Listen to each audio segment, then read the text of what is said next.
Hi, bedroom cleaning ப்ராசஸில் மெத்தையை எடுத்து வேறு ரூமில் வச்சுட்டு அங்கே வச்சுருந்த என்னோடய புக்ஸ் எல்லாம் எடுத்து வெளியில் வச்சுட்டு மேலே இருந்த பாக்ஸ் எல்லாம் எடுத்து கீழே இறக்கி அதில் டஸ்ட் பண்ணியாச்சு. வேக்யூம் கிளீனர் வச்சு தான் எல்லாத்தையும் க்ளீன் பண்ணோம்.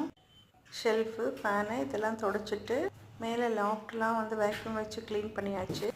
அதுக்கப்புறம் பாக்ஸஸ்லாம் இருந்த மாதிரி அரேஞ்ச் பண்ணி வச்சாச்சு.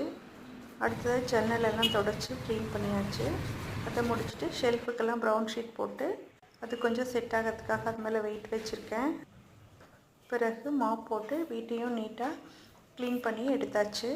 க்ளீன் பண்ண அப்புறம் ஷெல்ஃபில் புக்ஸு, பில்லோ, பெட்ஷீட்லாம் அரேஞ்ச் பண்ணி ஷெல்ஃப்லேயும் எடுத்து வச்சாச்சு.